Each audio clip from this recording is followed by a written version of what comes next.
شادی کا مقصد کیا ہے؟ مین کہ ایک سنت کی تکمیل ہے۔ بارات گھر سے نکلنا یا کوئی رسومات کرنا، صحرا باندھنا، اس کا مقصد کیا ہے؟ آخر یہ کس کی تقلید ہے؟ آخر یہ کس چیز کی تقلید کی جا رہی ہے؟ یہ ایک اسراف اور دکھاوا ہے۔ ان اللہ لا يحب الکل مختالا فخورا، سورۃ اللقمان کی آیت ہے۔ اللہ تعالیٰ کسی انسان جو فخر کرتا ہے، مختالن اور فخورا، اور فخر کرنے والے، اترانے والے، فخر کرنے والے کو نہیں پسند کرتا۔ پھر آگے فرمایا جاتا ہے کرنے کے کام کیا ہے؟ کرنے کے ارکان۔ نکاح میں 6 چیزیں ضروری ہوتی ہیں جنہیں ہم نکاح کے ارکان بھی کہتے ہیں۔ ولی کی موجودگی، خطبہ نکاح، گواہ کے موجود ہونا، اور یہ ساری چیزیں کیوں ہیں، اور قبولیت، مہر، اعلان نکاح، یہ سارے مطلب نکاح ایسا نہیں ہے کہ خفیہ، اور ولی کی موجودگی مطلب جو گارڈین ہے۔ وَلَا تُنْكِحُوا مُشْرِكِينَ حَتَّى يُؤْمِنُوا، اور نہ تم مشرکوں کے نکاح میں اپنی عورتوں کو دو جو جب تک کہ وہ ایمان نہ لائے۔ کیا ہے؟ جب تک کہ وہ ایمان نہیں لائے۔ اور اب یہاں ولیت میں بھائی ہے، باپ ہے، دادا، نانا، چچا یا ماموا وغیرہ شامل ہو سکتے۔ اگر خدا نخواستہ اگر یہ نہ ہو تو کوئی بھی نہ ہو تو پھر گواہ جو بھی ہو وہ اس کے لیے، یہ عورت کے نکاح کی بات ہو رہی۔ رسول اللہ صلی اللہ علیہ وسلم نے فرمایا انا ولی من لا ولی لہ، ابن ماجہ، جس کا کوئی ولی نہیں اس کا میں ولی ہوں۔ رسول اللہ صلی اللہ علیہ وسلم نے فرمایا والسلطان ولی من لا ولی لہ، ابن ماجہ، اور بادشاہ اور جس کا کوئی ولی نہیں۔ تو اگر کسی کا سلطان ولی تو بادشاہ اللہ ہی اس کا نگہبان ہے۔ اور مگر اسلام کسی لیے بھی جبکہ قائل نہیں کہ کوئی ایسے رسومات کرے، ایسے کوئی من گھڑت چیزیں کرے۔ ولی کو عورت کے مرضی کے خلاف نکاح میں زبردستی نہیں کرنی چاہیے۔ رسول اللہ صلی اللہ علیہ وسلم نے فرمایا لُسْتَمَرُوا، کیا ہے؟ کنواری عورتیں اپنی نکاح کے لیے پوچھے جائیں گے، اگر جواب میں خاموش رہے تو یہ اس کے اجازت ہے، اگر انکار کر دے تو اس پر زبردستی نہ کی جائے۔ مطلب ان کے پاس پورا آپشن ہے۔ یہ رواہ ابو داؤد کی میں منشن کیا گیا ہے۔ نکاح میں لڑکی کی رضامندی ہونا ضروری ہے۔ حضرت ابن عباس کہتے ہیں کہ ایک کنواری لڑکی نے رسول اللہ صلی اللہ علیہ وسلم کی خدمت میں حاضر ہوئی اور عرض کیا کہ اس کے باپ نے اس کا نکاح کر دیا اور وہ اس نکاح سے ناخوش ہے۔ آپ نے اس کو اختیار دیا، یعنی چاہے تو نکاح قائم رکھے اور چاہے تو اس کو فاسخ کر دے، مطلب چھوڑنا چاہے تو چھوڑ سکتے ہیں۔ یہ ابو داؤد کی روایت ہے۔ یعنی اس میں کلیئرلی بتایا جا رہا ہے ایک عورت، ایک لڑکی کو پورا اختیار ہے کہ وہ ہاں کہے یا نہ کہے۔ اگر اس کی زبردستی ہوئی نکاح تو اس کے پاس پورا اختیار ہے کہ وہ ہاں کرے یا نہ کرے۔ ٹھیک ہے، اگر زبردستی بھی ہوئی لیکن اب زندگی گزار رہے، اچھے سے گزارے تو اچھی بات ہے۔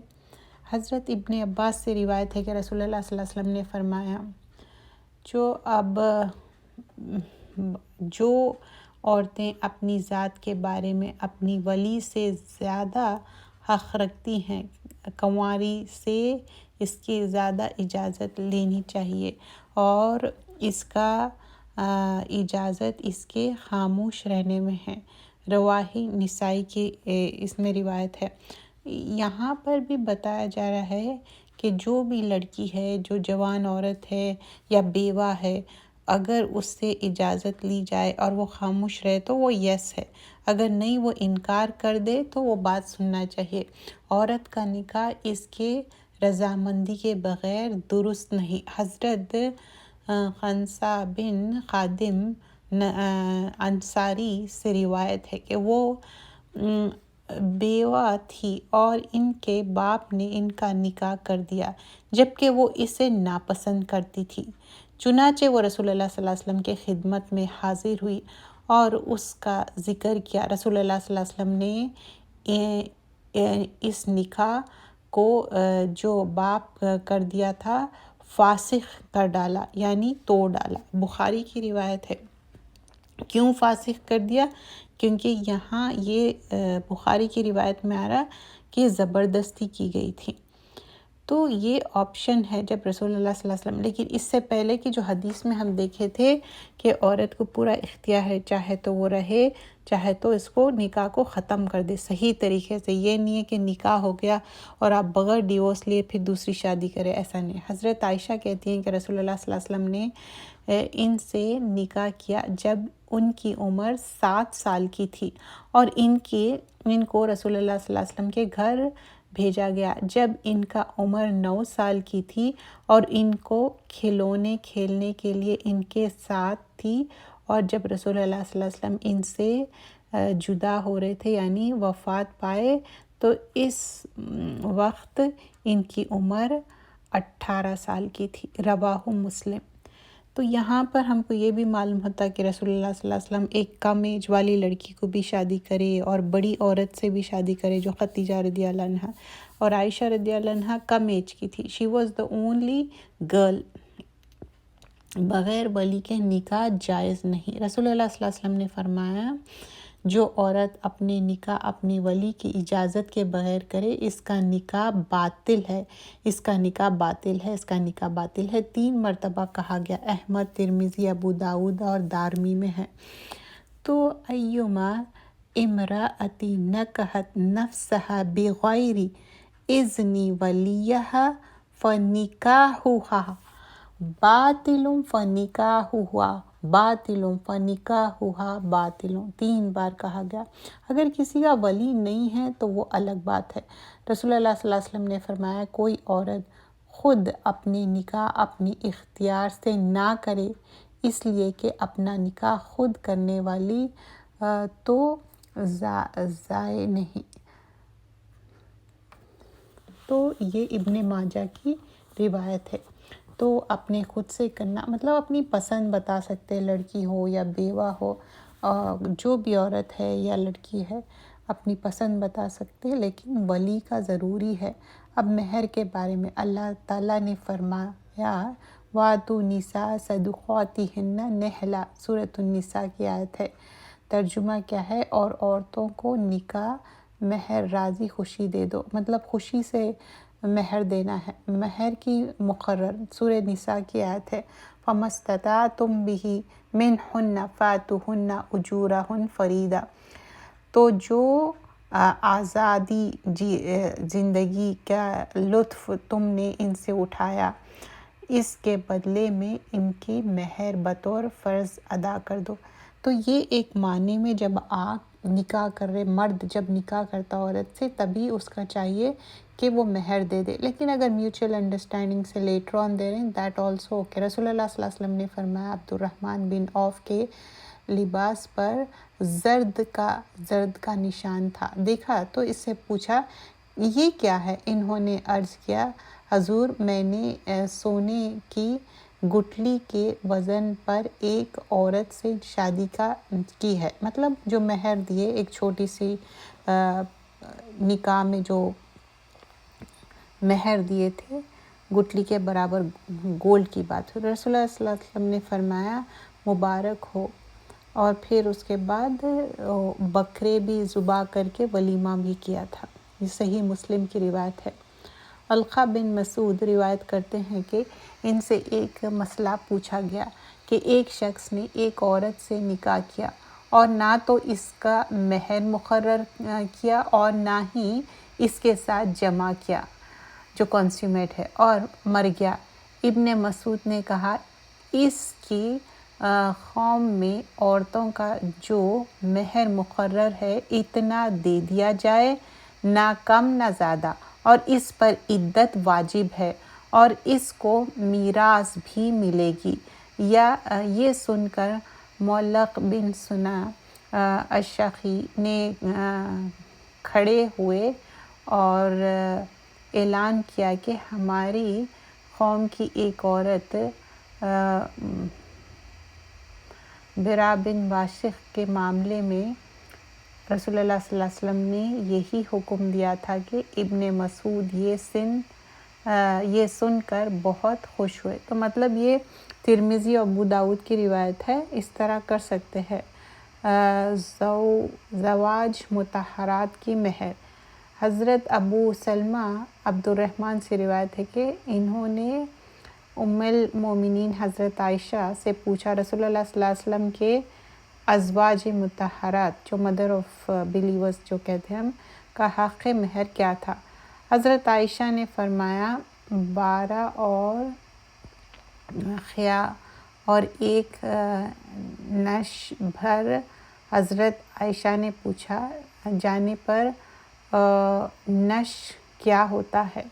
ابو سلمہ کہتی ہیں کہ انہوں نے کہا حضرت عائشہ نے فرمایا یا نصف یا قیہ اور یا ساری، یعنی ساڑی برابر اوقا یا 5 سود ہم نے بنا تھا، اور یا نبی اکرم صلی اللہ علیہ وسلم کے ازواج مطہرات کا حق مہر تھا۔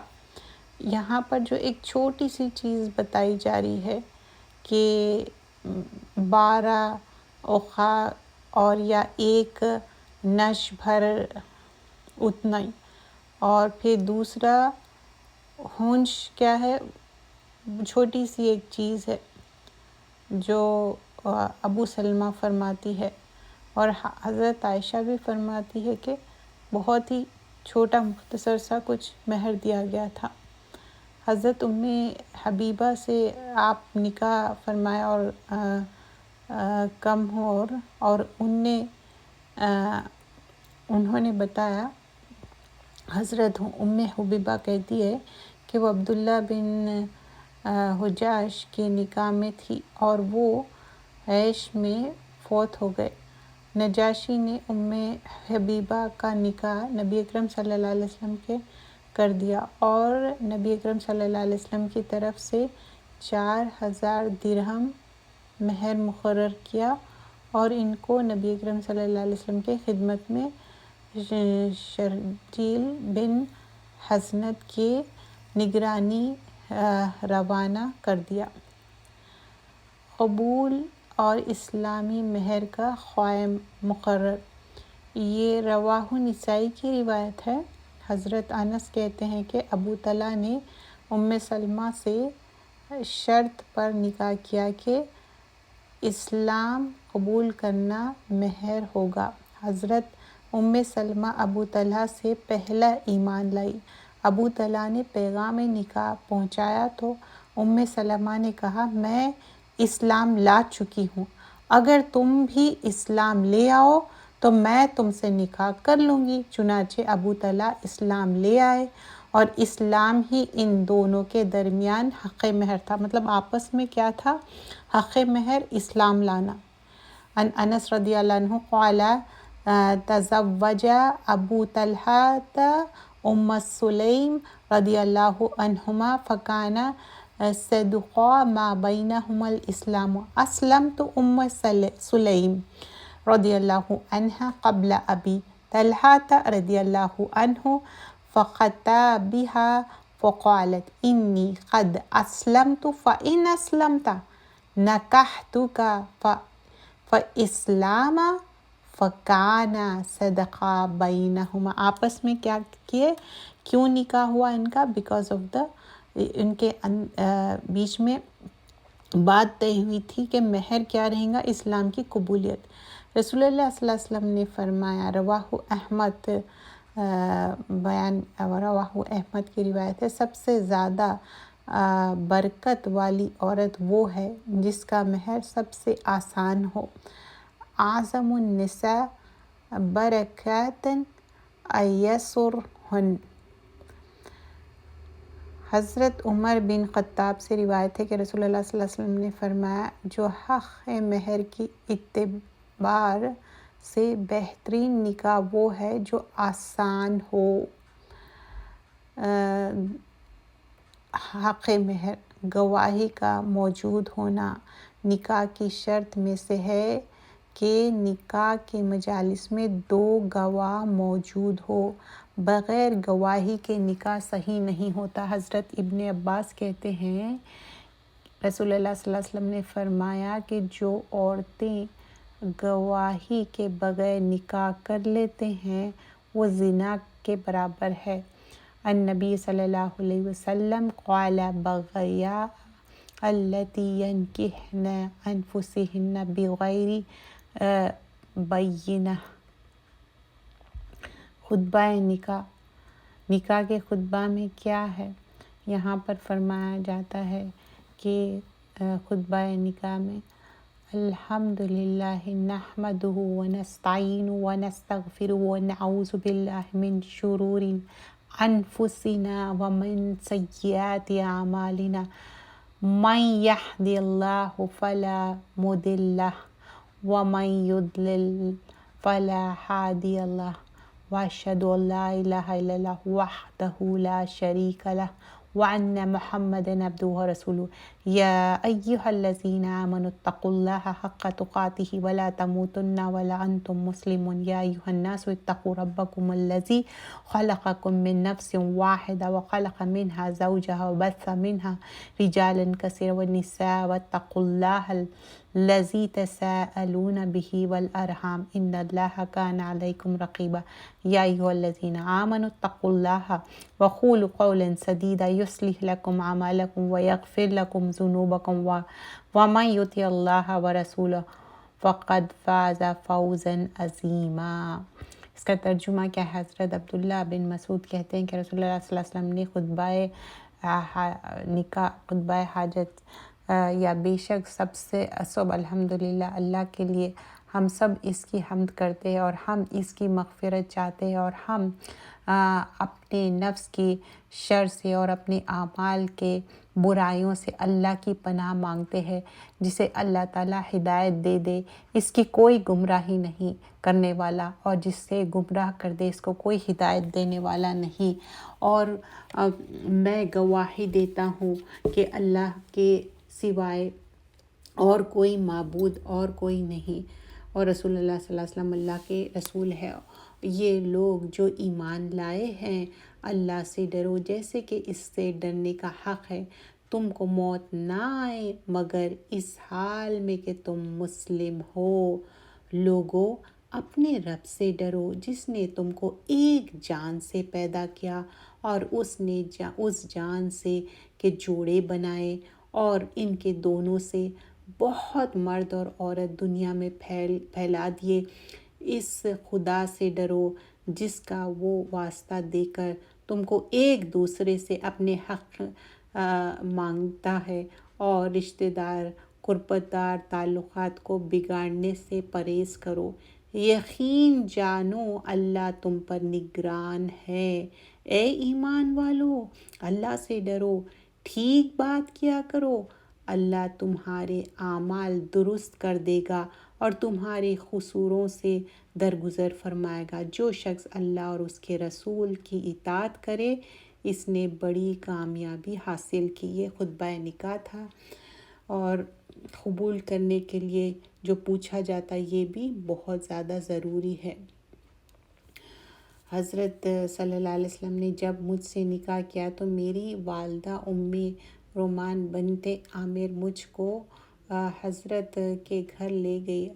وہیں انصاری کی کوئی عورت بیٹھی ہوئی تھی۔ انہوں نے مجھ کو اور میری ماں کو یوں دعائیں مبارک اور اللہ اچھا تمہاری انصاری اچھے ہو، تو یہ دعا بھی دیے یہاں پر جو مینشن کی جا رہی ہے دعا کے بارے میں۔ آگے فرمایا جاتا ہے رسول اللہ صلی اللہ علیہ وسلم نے نکاح کے خطبے میں ان آیتوں کا فرمایا کہ یہ ہر آیت تقویٰ کے حکم سے شروع ہوتی ہے اور تقویٰ کے حکم سے ختم ہوتی ہے۔ سارے جو خطبہ نکاح میں منشن کیا گیا ہے، نکاح کے بعد مبارکبادی دعائیں دی جاتی ہیں۔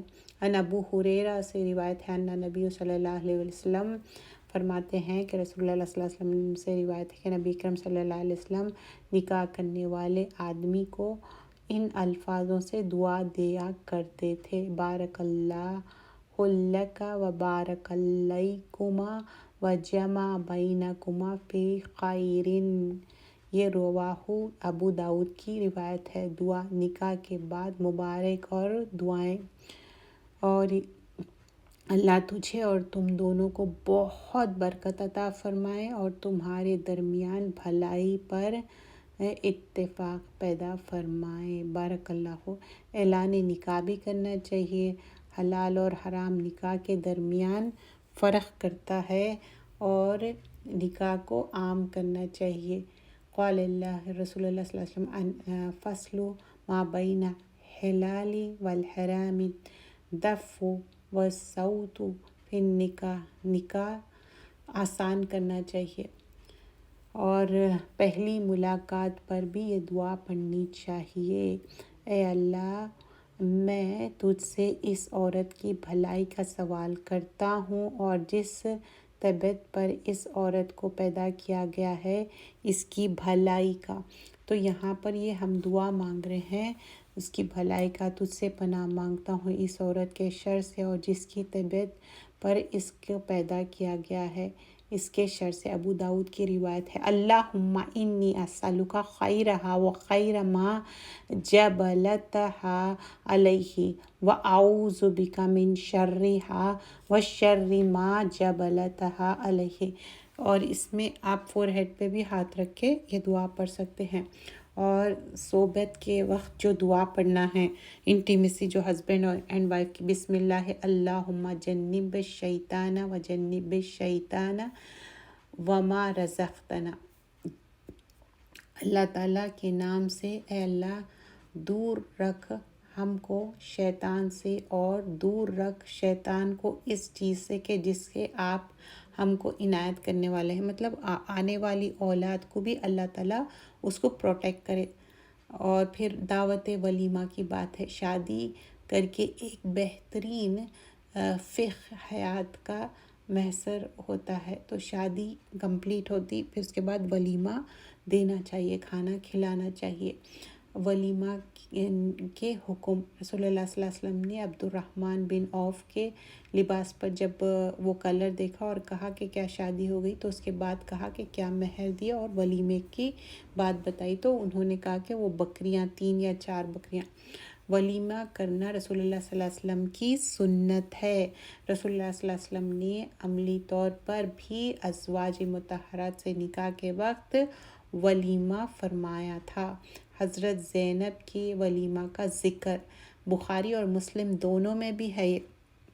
حضرت انس سے روایت ہے کہ فرماتے ہیں رسول اللہ صلی اللہ علیہ وسلم نے نہیں دیکھا کہ رسول اللہ صلی اللہ علیہ وسلم نے اپنی کسی بیوی سے شادی پر ایسا ولیمہ کیا ہو جیسے کہ آپ نے حضرت زینب سے شادی پر کیا۔ رسول اللہ صلی اللہ علیہ وسلم نے اس ولیمے پر 1 بکرا ذبح کیا تھا۔ ان انس قال ما رأیت رسول اللہ صلی اللہ علیہ وسلم اولم علی مرأۃ ما اولم علی زینب فإنہ ذبح شاۃ۔ تو 1 بکری ذبح کیے تھے۔ حضرت ام سلمہ کا ولیمہ: سیف بن شیب نے کہا کہ رسول اللہ صلی اللہ علیہ وسلم نے اپنے ایک بیوی سے شادی پر جو کہ دوسری کا ولیمہ کیا تھا۔ اس سے ہم نے 2 یہاں پر بتایا جا رہا ہے کہ ولیمے اچھے سے کرو اور جو فیسٹ ہے خود بھی کھاؤ اور دوسروں کو بھی کھلاؤ۔ ولیمے کی دعوت پر بلانا اور جانا: رسول اللہ صلی اللہ علیہ وسلم نے فرمایا جب تم میں سے کسی کو ولیمے کا کھانے پر بلایا جائے تو وہ لازماً جائے۔ قال رسول اللہ علیہ وسلم اذا دعی احدکم الی ولیمۃ فلیاتھا، ولیمے کی دعوت کیسی ہو؟ حضرت ابو ہریرہ کہتے ہیں کہ رسول اللہ صلی اللہ علیہ وسلم نے فرمایا ولیمے کو وہ کھانا جس میں جو خوشحال اور اچھا ہو کھانا۔ سمپل بھی ہو سکتا ہے، اتنا لیوش کر دیتے آج کل۔ ولیمے میں رسول اللہ صلی اللہ علیہ وسلم کے طریقے کی پیروی کرنا صحیح مفہوم ہے۔ ولیمے میں شادی اور آسانی کو زیادہ پسند کیا گیا ہے۔ ولیمے کو اچھے سے کرنا چاہیے، سنت کا طریقہ۔ جس شادی میں یہ سب کچھ کیا جائے گا، بارات کی راستہ نہیں روکنا، کھڑے ہو کر جوتے کی رسم یا یہ سب من گھڑت یہ رسومات سے ہم باز آنا چاہیے۔ باجے وہ یہ، اس سے کیا ہوگا؟ فرشتے نہیں آئیں گے۔ ہم چاہتے کہ فرشتے آئے، اور شادی کا مقصد کیا ہے؟ ایک سنت کی تکمیل ہے۔ وہ اللہ کو وہ لوگ بھی ناپسند ہے جو اپنے مال محض لوگوں کو دکھانے کے لیے خرچ کرتے ہیں اور در حقیقت اللہ تعالیٰ پر ایمان رکھتے ہی نہیں۔ روز آخرت پر سچ یہ ہے کہ شیطان جس کا رفیق ہو تو اس سے بہت ہی برا رفاقت محسر ہے۔ سورۃ النساء آیت نمبر 38 ہے، والذین ینفقون اموالہم رئاء الناس، مطلب یہ کیوں خرچ کر رہے ہیں؟ لوگوں کو دکھانے کے لیے۔ ولا یؤمنون، اور یہ ایمان نہیں لاتے، باللہ اللہ پہ، ولا بالیوم الآخر، آخرت پہ نہیں۔ ومن یکن الشیطان لہ قرینا فساء قرینا، مطلب شیطان ان کا قرین، کلوز پروٹیکٹنگ فرینڈ بن گیا۔ اور کوشش کرنا چاہیے کہ اسراف نہ کرے، اچھے سے شادی کرے، شادی کو آسان کرے، لوگوں کے لیے بھی اپنے لیے بھی، اور جتنا ہو سکے کوشش کرنا چاہیے لڑکا ہو یا لڑکی ہو شادی ٹائم پہ کر دے۔ مثل الذین ینفقون اموالهم فی سبیل اللہ کمثل الحبۃ، جو لوگ اپنے مال اللہ کی راہ میں صرف کرتے ہیں، ان کا خرچ مثال ایسی ہے جیسے کہ ایک دینار، اور پھر اس کے بعد 7 اس کے اندر سے بالیاں نکلے اور ہر بالی میں 100 دانے نکلے۔ اس طرح اللہ جس کے عمل کو چاہتا ہے فراانی عطا فرماتا ہے، وہ افراط دست سے بچ جاتا ہے۔ تو یہاں پر بتایا جا رہا ہے کس طرح کرنا چاہیے۔ یہ تھا شادی کا خطبہ اور اس کے ڈیٹیلز۔ جزاک اللہ خیراً کثیرا، سبحانک اللہم بحمدک، نشہد ان لا